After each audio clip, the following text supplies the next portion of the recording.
All right, hold on just one sec.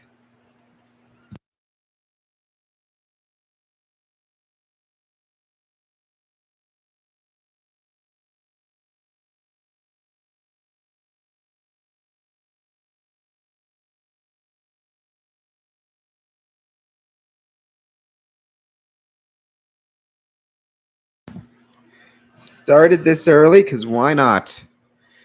Figured maybe I had some people joining. It is a dark and stormy night outside. I plan to start this at 8:30, but I'll start a little bit early and see who shows up. Courtney, welcome back. It's always a pleasure to have you. Thanks also for checking out the Instagram account. We really appreciate that. If you want to check out also our Patreon account, I'm going to leave that in the chat. You can follow it for free. Become a member for free. There's different options as well. But yeah.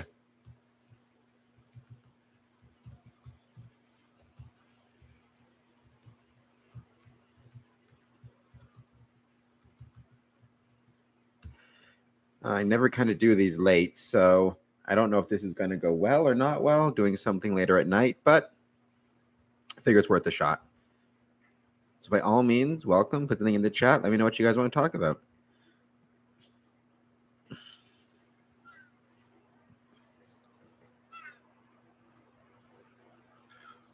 I'm finding that 12 o'clock for these works the best during the day for some reason, which I'm happy to keep doing it during the day, but I do enjoy doing things at night sometimes as well. I've always been more of a night owl anyways, in fairness. So I suppose that's part of it as well. But yeah.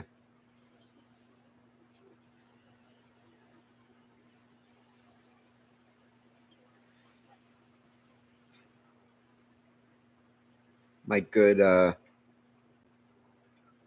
friend of mine from Villainous Cinema just put some really cool stuff on. So I enjoyed that. About a movie I really like called Incident in the Ghostland. So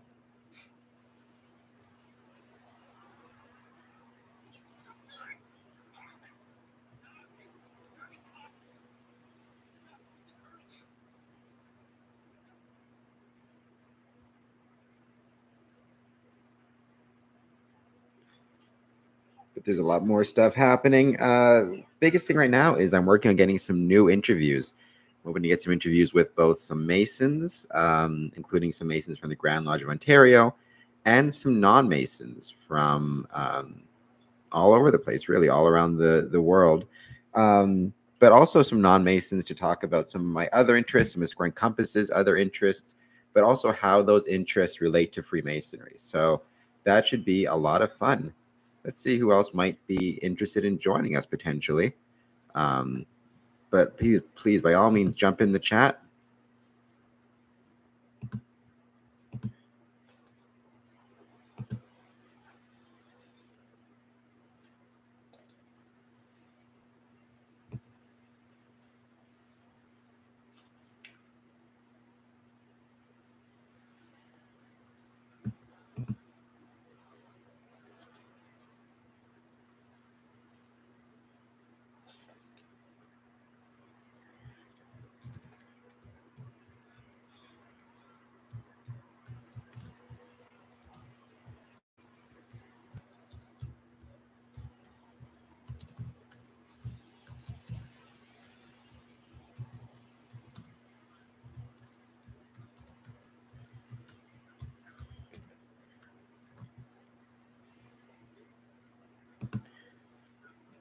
Right to my friend Michelle. So yeah, everybody, let me know what's going on, what you want to talk about. Put something in the chat. Courtney mentioned he's here. It's good to have him back. The thing I plan to discuss, one of the things I'm hoping to do is a podcast on Grand Lodges, or Grand Lodge in particular, as well as just generally Masonic social media policy and how Freemasons interact with social media, but also within that context, how Grand Lodges would like us to interact with social media, because there's a really interesting, I'm not sure what the word is. There's an interesting dynamic, interesting tension. I think a lot of Grand Lodges seem to be, on the one hand, really excited about social media and the way it can be used to communicate to the public as well as perhaps communicate to members. And then on the other side of it, Grand Lodges have a lot of, I think, trepidation that social media can be used. Social media can be used to spread misinformation or result in poor messaging discipline or kind of anything like that, if I'm making any sense at all. So I think Grand Lodges, there's a lot of tension surrounding Grand Lodges, either to the extent to which Grand Lodges interact with social media. There's a lot of tension, a lot of concern about both the positives and the negatives. So I'm not sure.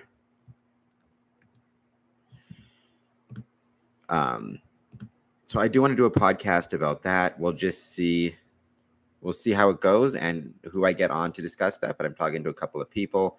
And then my buddy Evan, Villainous Cinema, I'm hoping he may join us or on a podcast proper to discuss his work. That's more about movies, but I do like movies and I like scary movies, and it might be fun to branch out a little bit. Courtney, thank you. Courtney, okay, I'd like to become a member. I mean, that's great, as we've discussed, right? I think it'd be wonderful if you did, but to do so, you got to meet with the sponsor. You mentioned you're from Texas, so basically, you got to meet with somebody in Texas who is a Mason, a member of the lodge, and they will kind of guide you on the next steps. And you got to chat with them about why it is you want to be a member and what you hope to contribute, what you hope to, the reasons, your grandfather's connection. But unless you were to move to Ontario and in my particular jurisdiction, I wouldn't be able to really assist you much with that. All I could do is advise you to speak to your local Masonic lodge and to take your time with it and have your meeting. There's really no other way to do it. You want to be really careful. Don't let anybody. Do you think that my lodge can provide me with my ring, or would I have to get one myself? Normally, well, I mean, your family might have had one, but if you don't have one through your family, then you would normally have to purchase it yourself. A lot of lodges have different types of, I don't like to use the word swag, but I'm going to have different types of swag that they'll give to their members. Most lodges, it's a pin, like a lapel pin. Sometimes it's a pen. Sometimes it could be sometimes it could be like a coin. I've seen that a lot. Lodges have challenge coins. So really it depends on the I'm trying to think of the word. Really it depends on the lodge, but I don't know of any lodges that provide rings to members. They may have people in the lodge that are jewelers who can make rings. I've got that in my lodge. That we have a jeweler who provides people with, you can make a ring for them, a custom made ring. But usually a ring is something you have to buy yourself, as a general rule. So hope that kind of answers that question.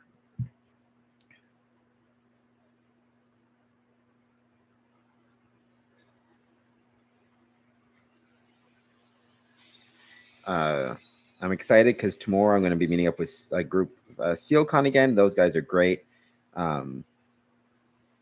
They are a really cool company out of Windsor that did the restoration work on the Windsor Masonic Temple. So I got to meet with them tomorrow, and I'm looking forward to that very much. So yeah, I'm looking forward to that meeting with them. And that's something else I kind of want to talk about is the restoration work in our Masonic temples and of our Masonic temples.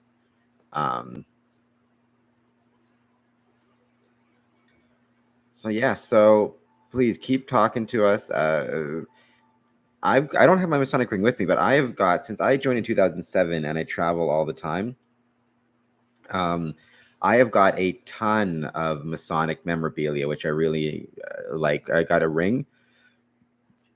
I've got some past masters jewels. I've got um, from both my grandfathers. I've got a ton of coins, a ton of pins, postcards, pens, watches. It's been really great like that. So I've been really enjoying having those items.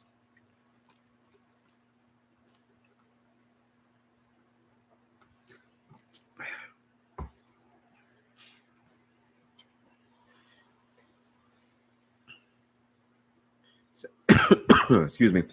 Sent this live stream to a few more people, so we'll see if anybody's able to make it. Like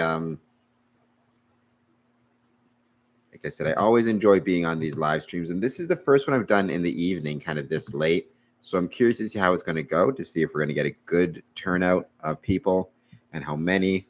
I absolutely loved yesterday's live stream with my good friend Nicholas, who is a paranormal investigator. And that was a lot of fun because we chatted about paranormal investigations, which how often do we get to do that? Like in the context of Freemasonry, I think so often we don't take the time to branch out and talk about other subjects that might be of interest, including including paranormal. I think, in my humble opinion, we don't spend near enough time chatting about those things or talking about paranormal investigations.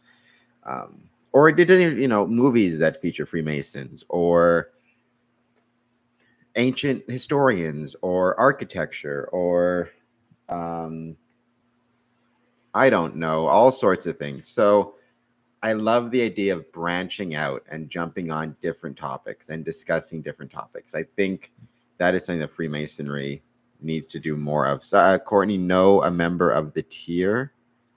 Sorry, are you referring to your grandfather there? I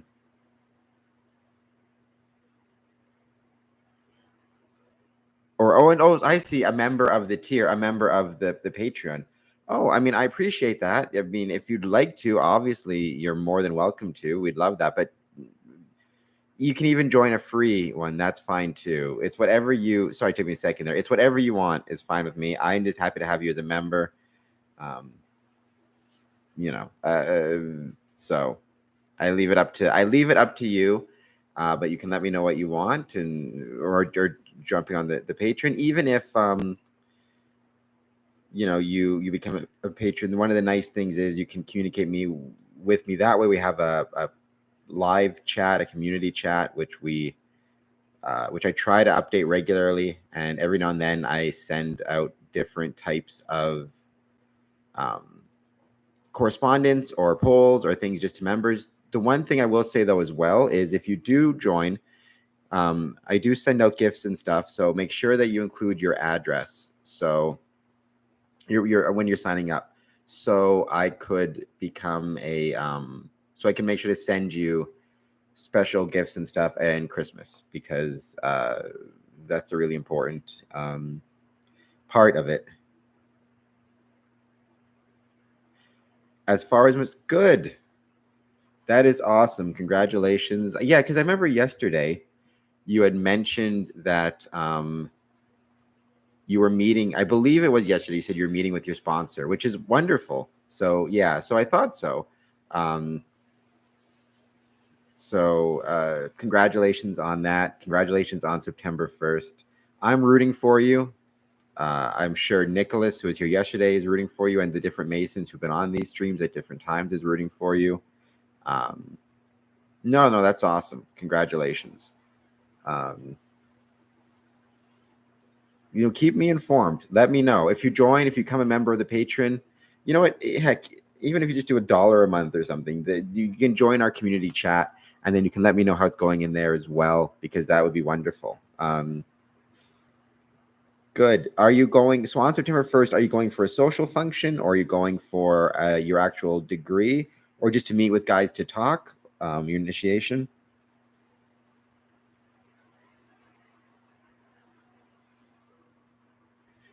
But September 1st, that's awesome. I'll be thinking about you that day. I'll make a note in my calendar.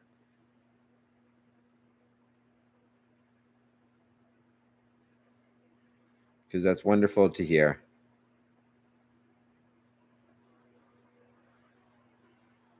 I'm guessing there might be some goosebumps. I know that this has always been something that you've wanted to do. So I'm assuming there might be some goosebumps here and there a little bit. But that's awesome. Congratulations. And I'm sure whatever happens, your grandfather will be excited about it as well. You looking down, you mentioned that he was with the Knights, so that'll make him proud as well, too, I'm sure. I invited some more people. Like I said, I'm waiting to see. I've never really done these in the evening, so it's interesting. This is the first time I've done one of these in the evening. But I think it's going well. And it's great to have Courtney with us, and I'm hoping some more people. I've got some people saying they're interested in potentially joining as the night goes on a little bit. It just turned 8:30, which is when I said we'd start this chat. So let's see what's happening.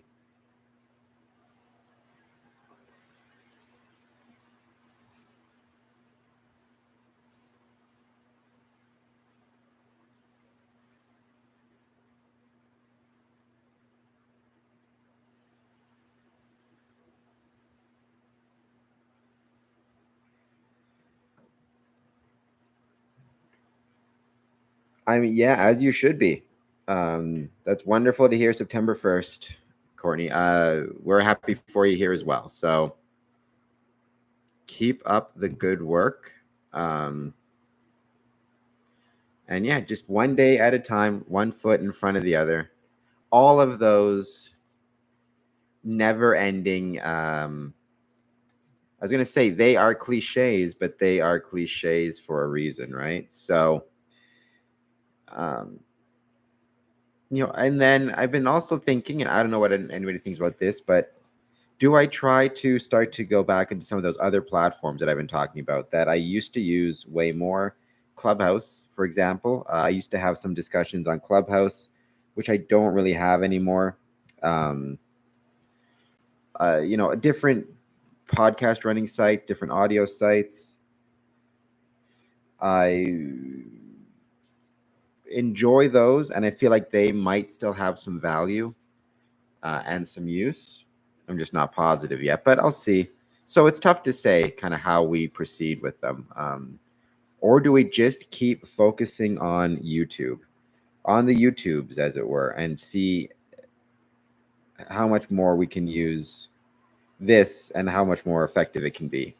Because I do think that there's a lot of value in showing up on YouTube and doing these live streams. And hopefully, same thing for the audience.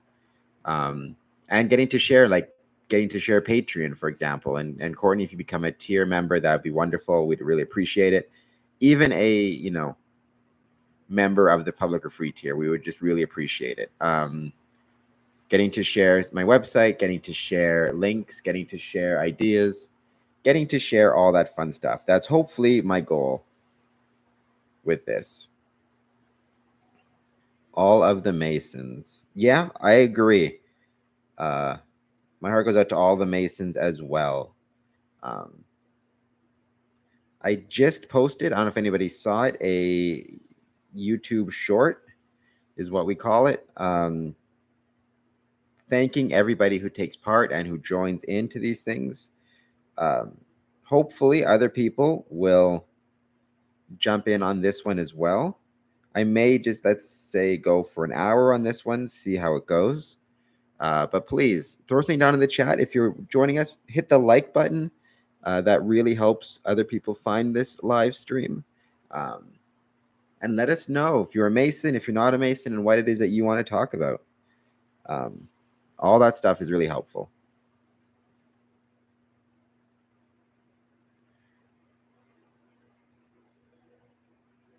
And you can let me know what else you want to talk about as well. That would be great. Obviously, the goal of this is chatting about Freemasonry, but anything else is kind of fair game. And that's something I really enjoy. I love talking with the people about other things that's happening in their lives, other things that they enjoy.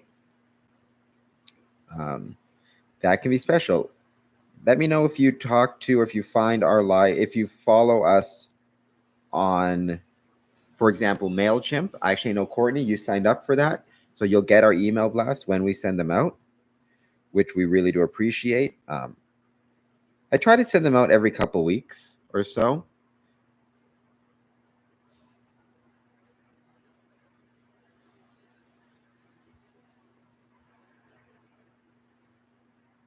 Because it's unfortunately can be expensive sending those things out, those email blasts. But I do love sending them out. Oh, Tuesday. Hello. How's it going, Tuesday? Thank you so much for joining. Let me know what's going on and what you want to talk about. I appreciate you being on the chat. Okay.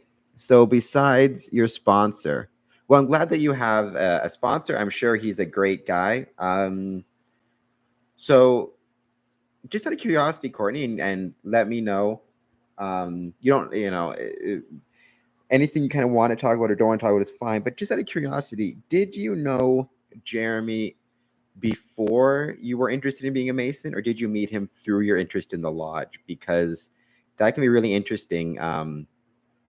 Kind of meeting the sponsor in your application process, and I think that can be really, really special thing as well. And kind of you begin that relationship at the application stage. So let me know. And Tuesday, let me know what you want to talk about as well. We're here chatting about anything we want, but particularly about Freemasonry.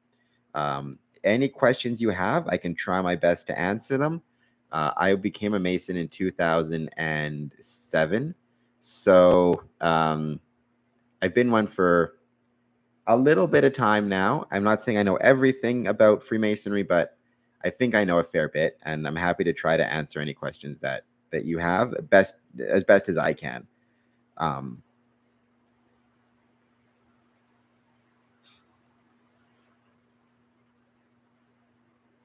So yeah, so anybody else who wants to join, please throw something in the chat. I'm happy to keep talking. The other things we have coming up is I'm still doing my Medium articles, Medium stories regarding Medium stories regarding just different aspects of Freemasonry. The most recent one I wrote was about quote unquote unreasonable hospitality, or how the concepts from unreasonable hospitality can apply to Freemasonry. So I titled that story Unreasonable Freemasonry. I've done some stories about Windsor and its connection to Windsor Masonry, and why I think that's really important and how I think that can be helpful. Or more particularly, how I think it's so important that Windsor supports its communities and vice versa.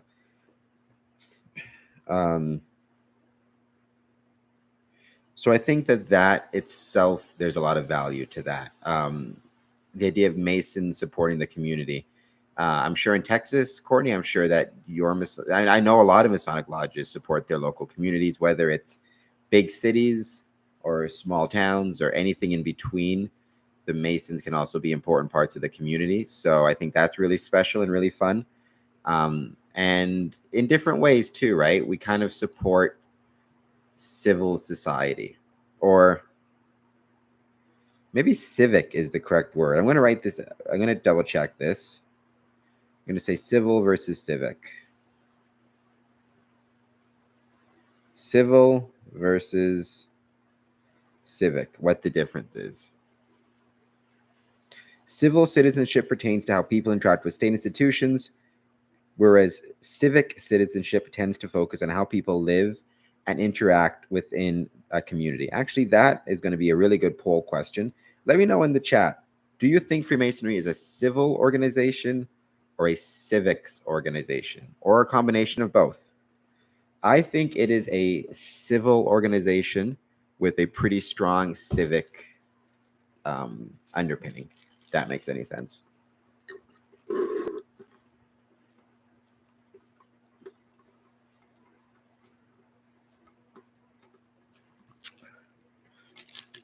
Tuesday.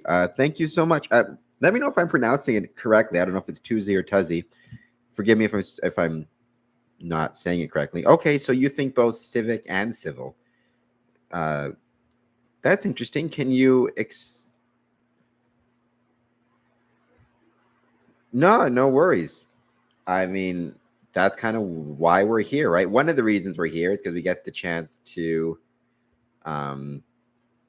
chat about it and talk more and maybe learn more. If you have any questions about Freemasonry, please throw it in the chat. I'll do my best to answer. I can't make any promises. I can say I only speak for myself as a Mason who joined in 2007. I started this as a way to started Scrum promotions as a way to post content that explores the ways in which Freemasonry is relevant to the communities in which it's located, and post stories of Masonic interest, and just talk about Freemasonry, which is my favorite thing. So with that in mind, throw it in the chat. If you want to expand on the idea of why you think it might be both based on what you do or don't know, by all means, put that in the chat as well. I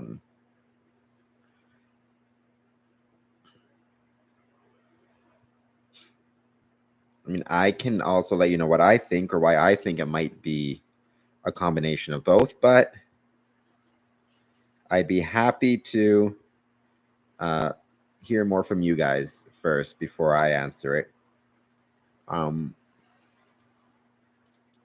Actually, I guess looking back, I'd probably have to change my answer and say it's actually a civic organization with a strong civil undergirding. Is probably more accurate, or more of an accurate way to put it.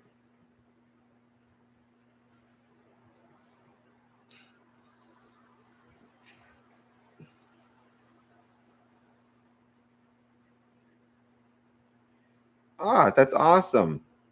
Okay, thank you, Courtney, for sharing. So he bought a fish tank for me and my wife, and I noticed his Masonic bumper sticker on his pickup truck. That's really cool. Thank you for sharing that story. Yeah, there have been so many Masons or so many candidates made by they see a bumper sticker on the back of a car, they see a ring, they see whatever it is that they see. They see I'd say honestly, bumper sticker and rings are the two most common. Sometimes it might be a lapel pin. Sometimes it might be even like a Masonic license plate, right? And that gets the conversation started. They realize, hey, this guy's a Freemason, and they start to ask questions, and then there you go. I've never heard of a Masonic journey starting with the sale of a fish tank, so congratulations. You're the first, but that's still awesome. I'm glad to hear that. So, very cool story. Also, I know there's a lot of debate back and forth amongst people as to whether or not to wear or to have quote unquote Masonic lights like bumper stickers, t-shirts with the square compasses on it, rings, whatever it might be. Every Mason kind of makes that idea up for themselves, as it should be, obviously. And people kind of are free to wear or not wear. Some people like to keep their Masonic affiliations very private, which I certainly understand, especially in some countries where it's kind of Freemasonry can be frowned upon or illegal in some countries, very few, but some. But in America and Canada and England and in most countries, my general preference is if you are comfortable, you really should show off your Masonic lights, wear a pin, bumper sticker, whatever it might be, because as we see with Courtney, that can, if you're a good person and you're living your life well and you're kind and respectful, people will know all of that. They'll see you're a Mason, and then they are more likely to they're going to have a positive view of the craft. And in some cases, that may lead to them actually asking to join, which is wonderful.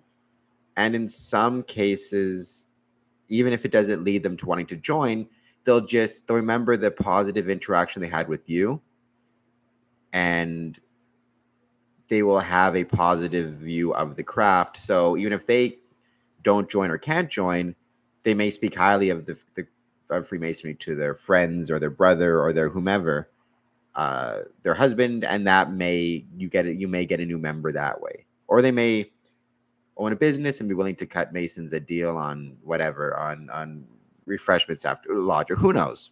So I, as a rule, would support the idea of showing off your Masonic lights when you can.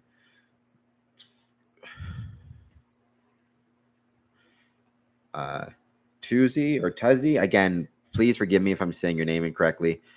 Well, Courtney, both, question mark, Tuzzy. I think because civics also have to do with religious orders, that is the basis of a group. The purpose is also to serve. Oh, I see. Okay. Tuzi. All right. Thank you so much. Yeah, you said it above, and I wasn't quite sure what it meant. That makes sense. Tuzi. All right. Tuzi. I think because civics also have to do with religious or orders in society, that is the basis that the group put the purposes and also serve society. Therefore, that is civil. Yeah, okay. I mean, I think that's fair. So I would probably say it's civic organization first. And what I mean by that is, so I'm going to pull up the definition so I get it exactly right. Because I don't know, so civic organizations tend to focus on how people live and interact within a community, be it a neighborhood, a city, an ethnic diaspora, or whatever else. So I would say it's civic first, because in Masonry, it's about the interaction you have with your brothers, and outside quote unquote civil titles don't mean. So for example, you can have, say, the mayor of a town or the prime minister of a country be the member of a lodge, but in that lodge room, he doesn't have any more power than anybody else when it comes to decision making and the relationships within that lodge. He's a brother first and foremost. Now he may become the worshipful master of that lodge, which is an office, and he kind of gets to run the lodge for a year, or he may not. But if he does, it's not based on any outside titles or authority. It's just based on his interaction within the lodge. Then the lodge itself, to the extent that it governs anything, it's governing the rules of how the brothers interact with each other. And they are coming in not as the mayor or a janitor or a car mechanic or chief of police or a reporter or whatever their civil titles might be. They're coming in as brothers and just members of the community first and foremost, right? So long as you live in that community, you can, and you have all the other requirements, you believe in a supreme being, you're a man, you can join and be part of it, but you're not going to, like I said, your civil title, no matter how high up it is not going to affect what you are in the lodge, or, it shouldn't anyways. And I think that's makes it a civics thing. But there is a civil undergirding to it, in the sense that a civil organization pertains to how people interact with state institutions by voting, running for elected office, paying taxes, having rights affirmed by law. Going to court is a civil practice, right? And I think that I'm trying to think of the right way to say this.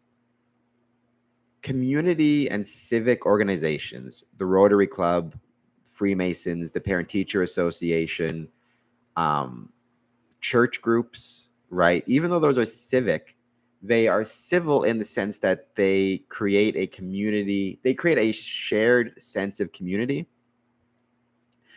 and a shared sense of purpose within that community, which then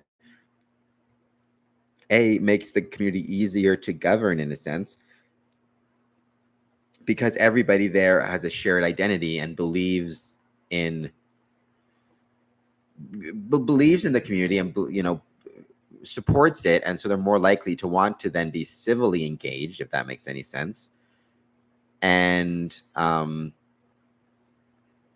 as well as it creates opportunities for civil institutions, especially local civil institutions. So the mayor's office, city hall, city council, doctors, may, in Canada, for example, a hospital is a civil institution, to have a place to go to communicate with the community and use potential spaces for community initiatives. So, for example, Masonic temples, Masonic halls have been used as, spaces to do fundraisers for schools. In World War II, they were depots where, you would collect scrap metal to help in the building of planes and ships. Um, um, they were vaccination clinics in many cases. They were, there's that song, Copperhead Road, where he talks about buying a car at a Mason's Lodge, because Mason's Lodge would often be used by police to have auctions where they'd sell, goods repossessed during crime or whatever it might be. Or you need a meeting, or you need an emergency hall. Masonic lodges in the States, in California, have actually been used as emergency shelters during wildfires.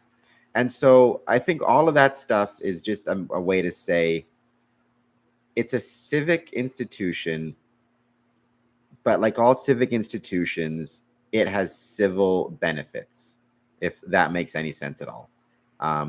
Tuesday, by the way, if you can, I hope you'll hit the like button on this. And if you haven't done so, please subscribe to this podcast or to this channel.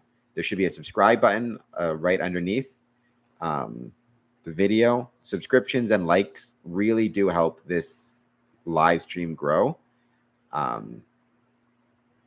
So if you could do that, I'd really appreciate it, and share this and keep talking and keep asking questions. Courtney Duffy, NBA Shaquille O'Neal. Yes, he is. And I thought that was cool too when I learned. There's a few famous Freemasons out there. Brad Paisley, the country singer, is one as well. So there you go. That's the definition of civil religion. I don't know. I'm curious about that. Like, I suppose. I mean, I think kind of by definition, I could be wrong. I'd have to look it up. Doesn't a religion have to include like belief in the supernatural, or not the supernatural per se, but I'm gonna check that out in Google. I'm curious now. I will Google it for sure. I'm gonna Google it right now. Courtney, again, thank you. Yes, I will represent when the time comes. Awesome, Courtney. Glad to hear. I am checking out the Google. Let's see. Civil religion.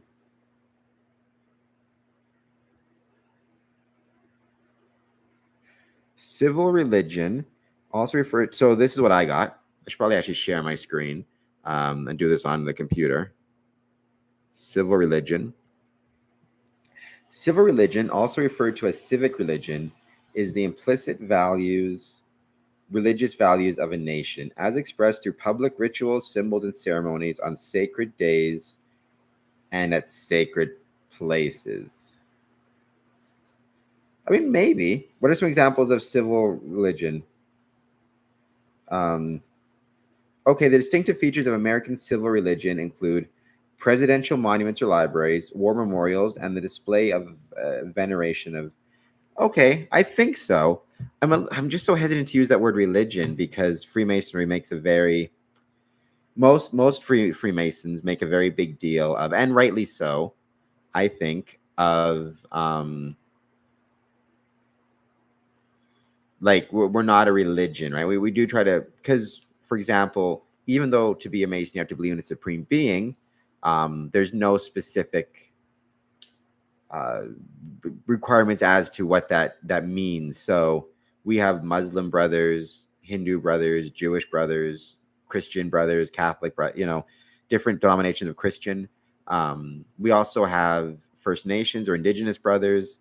And then we have those who do not have a particular religious background, like they don't necessarily believe in a particular religious tenet or doctrine, but they believe in a supreme being and a higher power. So we always kind of push against the idea of being a religion. But when you say, just reading it here, the distinctive features of American civil religion include presidential monuments and libraries, war memorials. I mean, sure, if a presidential monument and library could be considered a type of civil religion, then I suppose a Masonic monument, which many locations have, many cities have, could be considered the same.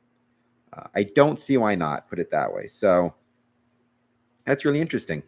Thank you so much, Tuzi, for sharing that. And that might be actually, I was going to do a poll, and I'm still going to. And it was going to be, do you think Freemasonry is a civics organization, a civic organization, a civil organization, or I may say a civil religious organization? And I may see what pops up. That's interesting, though.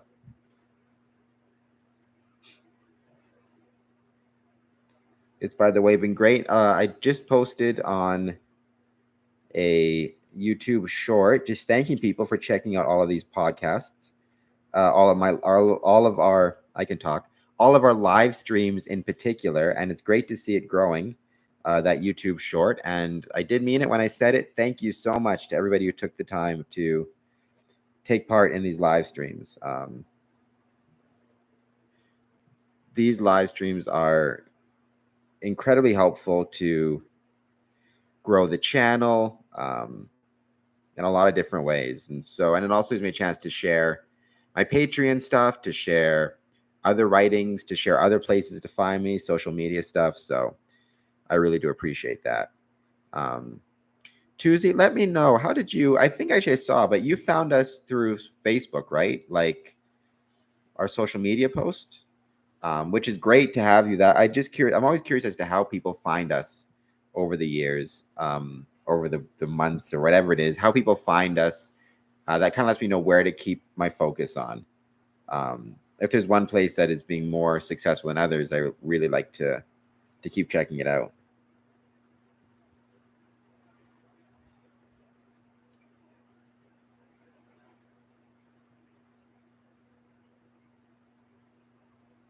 A good friend of mine on the YouTube, I edited Jamie's book, and you friended me after. Jamie Greer, the wrestling book, which is a great book, by the way. And I'm not going to. I'm not just saying that because I'm in it. A little bit of a, dust off the shoulder moment there. I get to be in the book, and I'm honored to be in the book. Okay, yeah, that's probably how it came out then. Okay, cool.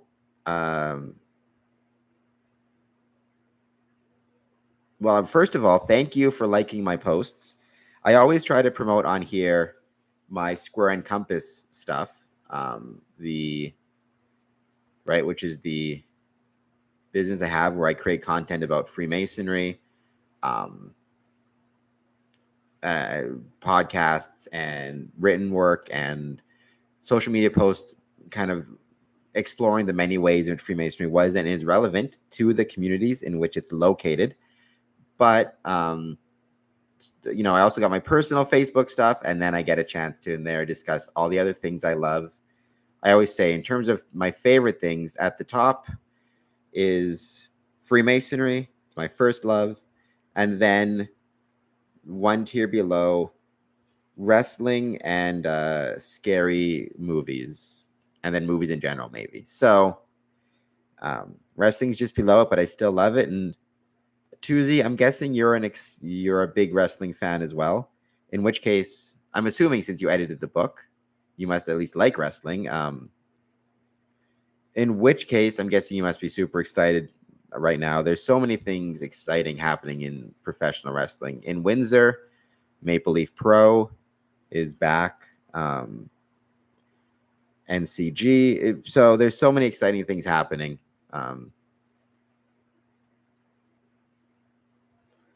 As well as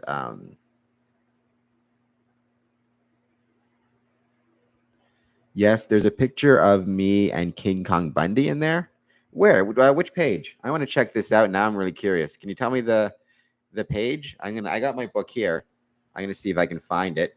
By the way, Tuesday in the chat, feel free to drop in the Amazon link where people can purchase the book if you have it on you already. I can look it up and find it as well. Cameron, you wrestle. I will be right back, people. I'm going to see if I can find this page.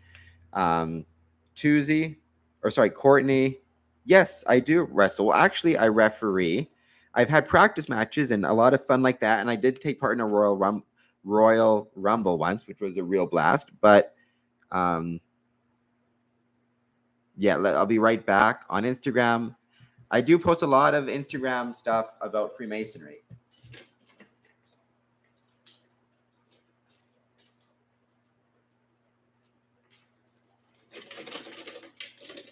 But every now and then something something wrestling related sneaks in as well. So I tend to, I think I posted about the book on Instagram. All right, let's see.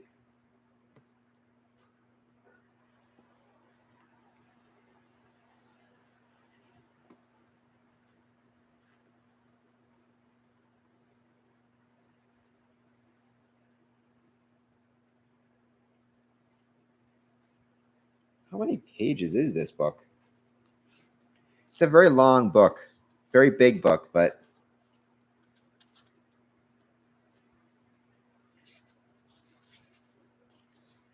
all right, here we go. 358 I'm at, so I'm almost there.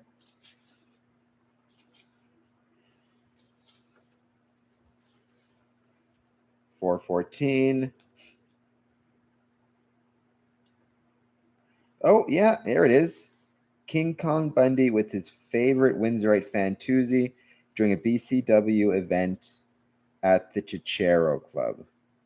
At the Chichero Club, going back old school. Let's see. Oh, we don't mind if I just show it here. If I can. Oh. So, yeah. So, very, very cool. By the way, Jamie wrote, I actually think I invited Jamie to a couple of these. If he ever wants to jump in the chat, he's more than welcome. He dropped off a couple of his books, copies of his books, at the Windsor Masonic Temple. Oh, let me see. Maybe I can do something on the chat. Give me 1 second. Sometimes it'll let me if something is held for review. Looks like not. Sorry about that. I will, but I did post it on my personal Facebook, and a couple spots the link. So check those out. Yeah, but Jamie was kind enough to. You know what? I'm going to see if I can share my screen to show this off. Just give me 1 second. I'm going to go to my Instagram account, which also, Tuesday, if you can and you want to follow that, by all means. Almost at 500. Yep, here it is. Give me 1 second. I'm going to see if I can share this.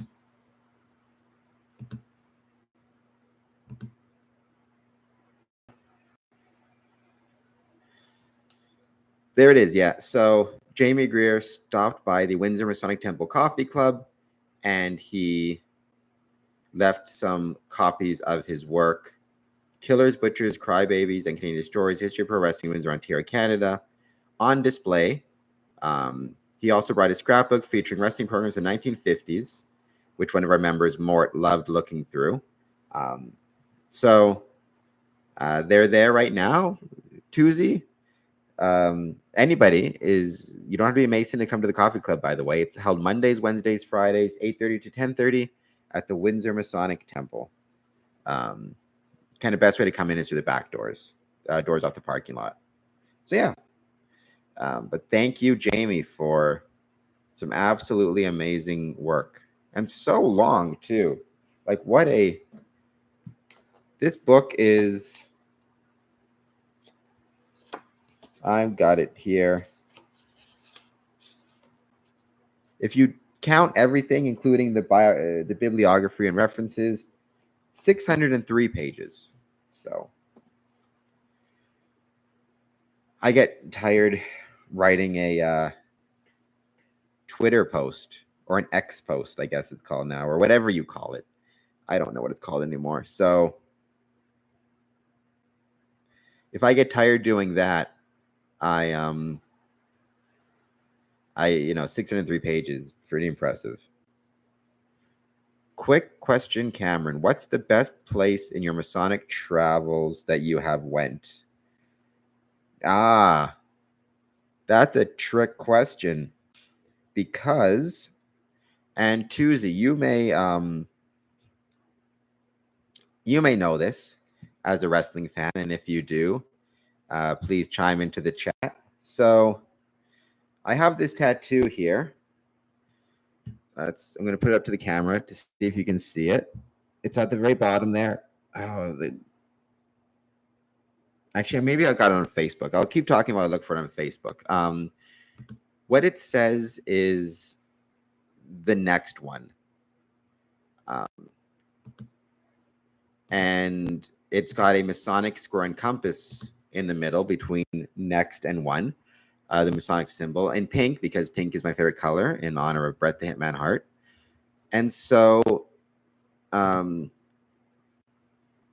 reason I have that is because one of my favorite wrestlers, he probably would be my favorite wrestler of all time, John Cena. He would always say, when he was asked his best match or his favorite wrestling opponent, he would always say the next one. And so I kind of adopted that in Freemasonry. So when people ask me, oh, here it is. Hold on just one sec. I'm going to switch over and share this screen. And Tuesday, you can chime in to let them know that I know what I'm talking about. All right, there it is. So, so the best place in my Masonic travels that I've went is going to be the next place.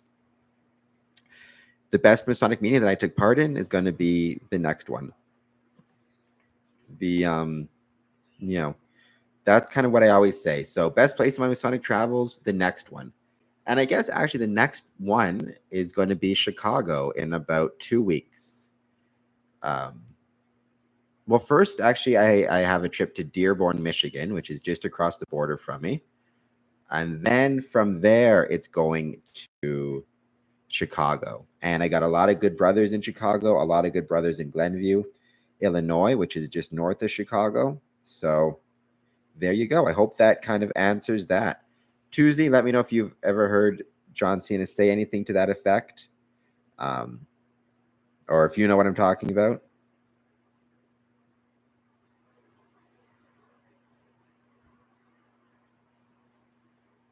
Just checking to see how this looks.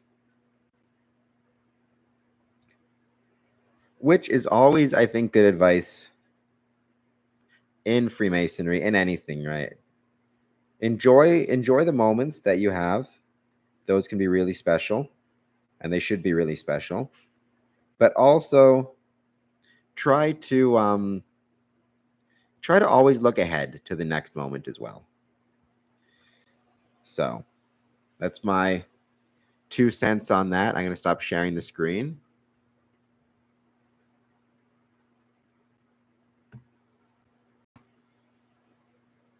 All right, and I think we are back.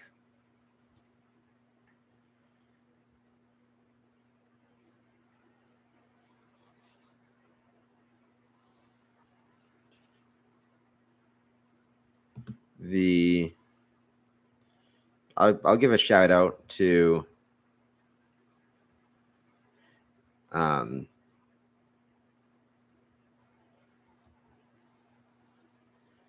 place where I always get my tattoos, which is Advanced Tattoo on Olette Avenue in Windsor, Ontario, right downtown Windsor.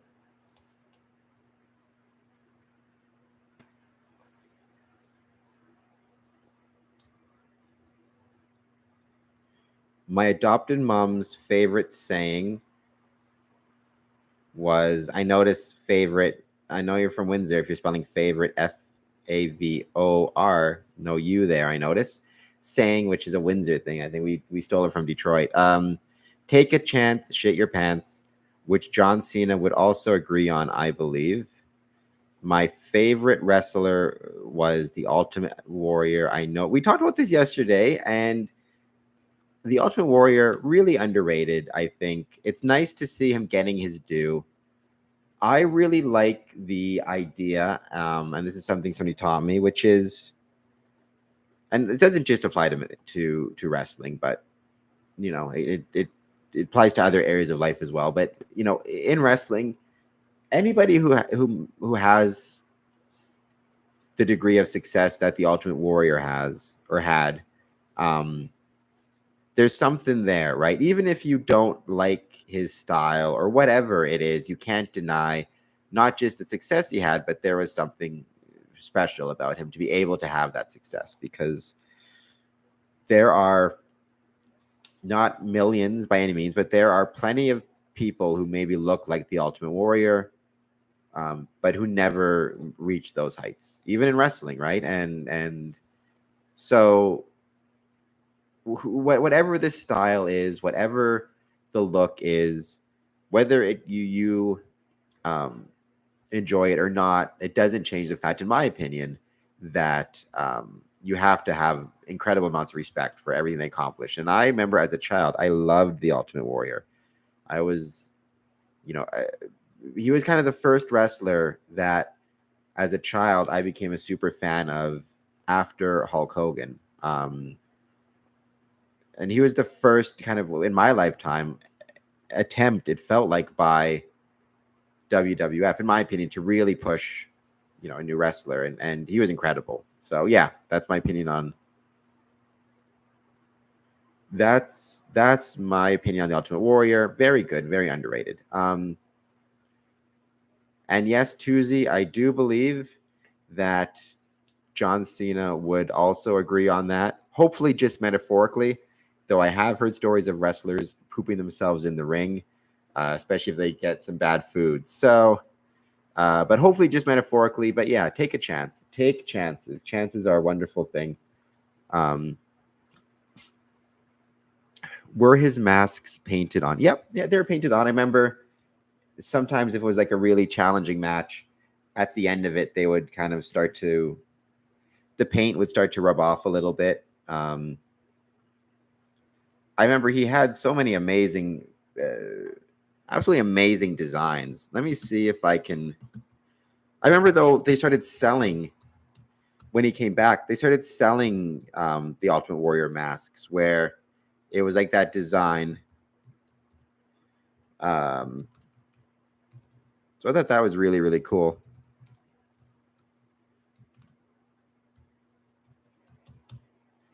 I'm going to see if I can find some images.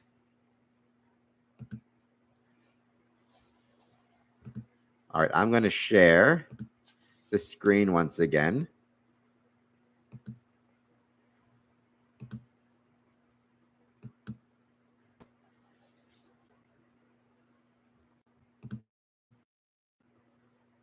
All right, so we're sharing the screen once again.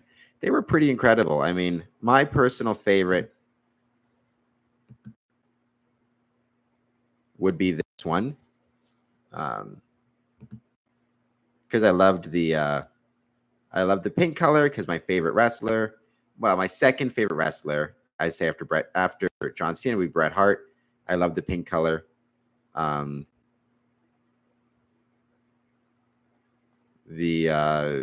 But they're all really cool. I mean, super impressive career, impressive accomplishments, all that stuff. Tuesday, when we were kids, my cousin Christopher tried to convince me he called the hotline where he could talk to the wrestlers, and they all started fighting over who got to talk to him. LOL. That's very funny. I can see a bunch of kids fighting about that. I'm sure. I never called those hotlines, but I'm sure I would be fighting about that too. I wonder though. I do think at times they actually did get the wrestlers on there.